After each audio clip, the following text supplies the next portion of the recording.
yow mi say mbir dëgër ba lépp loo yaakaar mu tas wala yow mi di wéyale xeetu jàngoro bu la sonal trop wala nga nekk sa biir néegu sëy te bëgg a am doom mbaa sax nga bëgg a déggoo ak sa borom kër wala sax da ngay jàng te bëgg a am bac mbaa ngay tukki te bëgg a am visa wala sax nga soxla ay càngat pour ubbeeku mbaa muslaay gaaw di laan ak Serigne Malick borom àll bi ci numéro yi di affiché ci kàttanu yàlla ak mbaaxam maa ngi leen dimbali ci bépp problème bu ngeen am Serigne Malick borom àll bi daal mooy ndimbalu askan wi. yaa ngeen jëf. fekk di ñaanal ñëpp jàpp di leen nuyu yéen presse bi yëpp di nuyu sama gars yi nga xam ne boobu ba léegi ñoo ngi jàpp bàyyi maa ngi sant ñëpp di nuyu ñëpp ama seen fay di bëggee ñëpp di saaraat ñëpp ak sëñ Afia sama xol dafa sedd bilaay walaay di bëggee ñëpp gars yi teewal nañ ma bàyyi ñu ma benn yoon ak Thérèse moo ci desee suñu borom moo tëdd incha allah ci kàttanu yàlla. Ibou Afia bisu le 13 nga ñëw indi si slogan bu bees def li nga xam ne nii moom mooy MMM lan la nga ñëw indi kagul balaa ñoo jëm ci biir combat bi. waaw loolu sëñ bi ñu ko digal 3M yi. waaw sëñ Mamour maa koy siyaar bu baax di siyaar kilifa gi. lu muy signifié loolu. waaw Afia lay signé Mamour Mbacke Afia am lay signifié. léegi nag ñu dem ci le 13 sa adversaire dem na Maroc ñëw yow nga nekk fii ci ñaay bi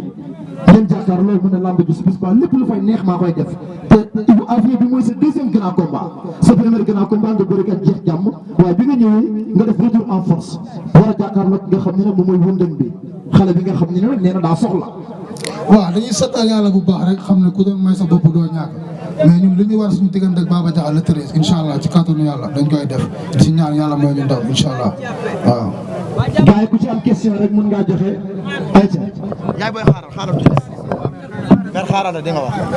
salaamaaleykum adduna salaamaaleykum internet yëpp salaamaaleykum axlu lamb ak bépp amateuru lamb ak supporter Ibou Afia yi avant tout dañuy kontaan ci organisation bi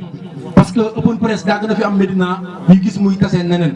waaye ñi yoroon organisation bi dama leen wax mention spéciale teg ngeen ko ci yoon presse bi liggéey nañ ci normal man maa nekkoon di jaar gauche à droite di jégalu waat ci champ wu gars yi Ibou il faut nga wax ci le 13 parce que da ngay daje xale boo xam ni nee na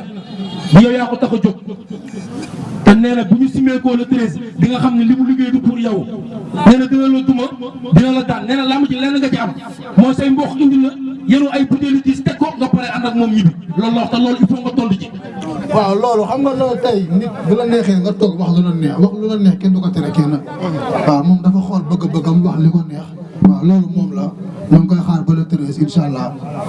ñoo ngi koy xaar yàlla baax na daal Afia. Ibou Afia est-ce que xam nga lamb ji fan la la mën a yóbbu ndaxte Ibou Afia dañuy gis Ibou depuis premier combat ba léegi Ibou Afia bu serein Ibou Afia boo xam ne ni nii muy waxee ba ci biir lamb ji su bëree ba pare si biir géew bi nii lay mel lan la. waaw loolu sant yàlla rek loolu du ñun ñoo ko def loolu suñu borom moo ko def si ñun boo ko sant yàlla bu baax parce que mënuñu wax waa ñun li ñu xam nañ ne dañu capable muy capable mais xam nga rek ñun dañoo doon koo xamante ne dinañu nekk ci média di wax di kii ñun li ñu bëgg am ci làmb lu média amuñu ko mën a may waaw moo tax ñuy làqatu di nekk ci li ñu war a nekk waaw di ñaan yàlla may ñu dem incha allah. heure bii ñuy wax ak yow moom mi ngi def open press am te ñu ngi dégg ci ay écho gaañal dañuy mbayaar ndax Ibou Afia ñu mu àndal pare nañ pour teg ci làmb ji ndaxte Ibou Afia ñu ngi noonu ñëpp xam nañu mbayaar waaw ñun mbayaar yaa ngi fii gars yi ñu ngi fi ñu war a gaar yi teg mbayaar yëpp a ngi sama ginnaaw yéen dëgg bi ngay waxal de gën a jàmm gën bi yéen dëgg bi ala Afia taalibe sëñ Mamour Mbacke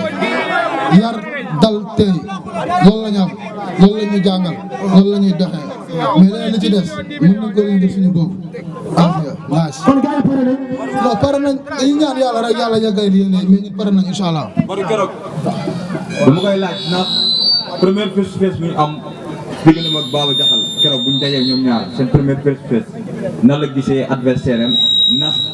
li nga xamante ne mooy forme Baba Diakhal ndax dal na xelam wala dalul xelam. beneen deuxième question bi mooy ndax le 13 janvier pare nga pour sapp jaaga am njaay joxal jóob bi sax sa diggante ki nga xamante ni mooy Baba Diakhal. waaw loolu duñ ci sori quoi parce que loolu maanaam li mu état bi mu liggéey ak loolu moom lay intéressé loolu moom la quoi mais comme ay samp jaaga ak loolu sama diggante ak moom la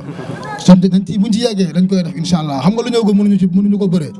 waaw mais bu le 13 lu mu laaj rek incha allah dañ koy def. bëgg ngeen taxaw première 10 minutes yi ngeen raak fetal jaar waaw amul problème maa ngi koy xaar rek lamb la rek lu mu laaj rek ñu def ko incha allah déggoo may la lamb la lu ñëwagul mënuñu ko bëre lu mu laaj dañ koy def incha allah. mais Ibou ñu ngi lay nuyu di la wax ne kontaan nañ si open press bi parce que wax dëgg yàlla open press bi jaar na yoon organisation bi jaar na yoon te gis nañ mbooloo bu takku waa Médina yëpp génn nañ ñëw jàppale la man danga may fàttali Moustapha Gueye nii la tolloon boo gisee da nga yaakaar ne amul doole waaye ku la gis xam ne doole nga parce que am nga doole parce que combat bu mujjee bi nga bëree da nga plaqué waa ji mu daanu mais Ibou gis nañ ne Baba Diakhal dem na Maroc jël na poids ndax poids boobu mu jël ndax yow du am gàllankoor si yow. non loolu mënuñu jaaxal ndax suñu équipe am na ñëpp bu doole Baba Diakhal am nañu ko bu doole am ñu ko gën a oos waaw loolu amul problème daal ñu ngi xaar le 13 rek incha allah. léegi Ibou dernière question lan ngay wax supporters yi ak ñi nekk ci Médina yëpp lan nga leen di wax pour ñu ñëw stade supporter la. waaw ñun mën naa lañ dëkk ñu ngi soxla rek dañ koy jëli incha allah di woo ñëpp bàyyi ñu kenn Médina yëpp di woo Sarner Gibraltar Colobane Asalem Fass ASC Fass Dolor mu ñoo ngi woo ñëpp Plateau Yaraax waa Wakam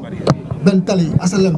Grand Dakar ñoo ngi woo ñëpp bàyyi ñu kenn képp kuy bëggee Ibou rek maa ngi lay ñaan nga ñëw jàpp ci bis bi incha allah. waaw gars yi doon wax ni que combat bi xeex mënut a ñàkk te gis nañ ni kay combat Ibou Afia di ubbee xeex jeexee ci bëre ndaxte Ibou Afia gis nañ sa digg ak Ardo projet bi nga ko dóor moom moo jeexal lamb bi rawatina sa combat yu bëri gis nañ sa combat caatu ku yow sa combat booy na teer dafa abari nañ combat yu bëri bëriwul Ardo la bëri xëy sax waaw xeex na ndaxte combat yu bëri day ubbee xeex yu jeexee ci bëre kon lamb ji j'espère que duñ ci dàq xeex. waaw lamb la rek mooy li ma la wax sànq rek xam nga lu ñëwagul mënuñu ko bëre. waaw mais bu arbitre bi sifflé li ñu war a def te gëm ne dinañu may ndam incha allah dinañ ko def ci ñaan yàlla ndam incha allah. Ibou dafa am question boo xam ni mënut a ñàkk il faut ñu wax ko. gox bi ñu nekk muy Médina jamono yi dafay dëkk.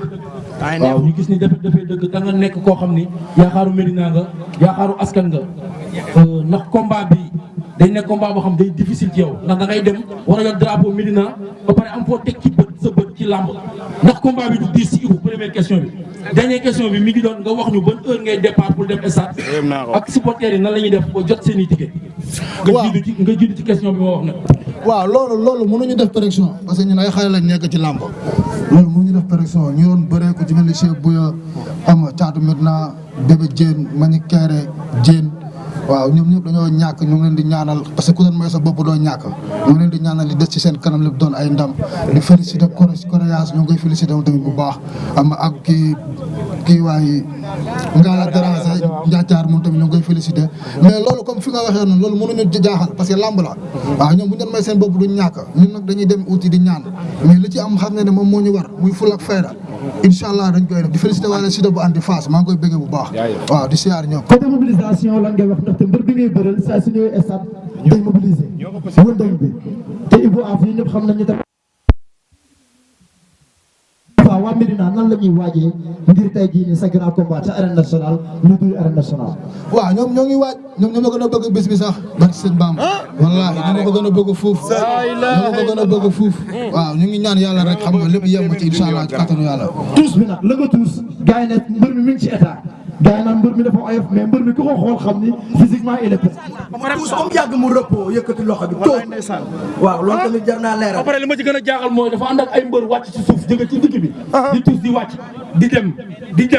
dem ba ci sabar bi jógul ña ma àndaloon jóg mu toog loolu man daal bëri loolu xaw na ma jaaxal. waaw loolu sant yàlla rek ñun tuus bi ñun suñu booy ñoo fi jaar ku ci mel ni Ablaye Mbaye ak Rone xam nga sama grand zouk booy ay Maysa waa Sañ-Sañ Ngéwél ñoom ñoo ci jàpp bu baax Pa Ousmane sama père ñoom ñoo ci jàpp bu baax ci wàllu tuus beeg loolu ñu répété ko ñëw xam nga mooy loolu yaa ma gën a xam li ñu ñaan yàlla def ndam rek incha allah. léegi nag ñu jox ki nga xam ne nii mooy chargé de communication bu Ibou Afia mu woo ñi nga xam ne nii ñoom ñooy dooleel Ibou Afia pour bis bi mu def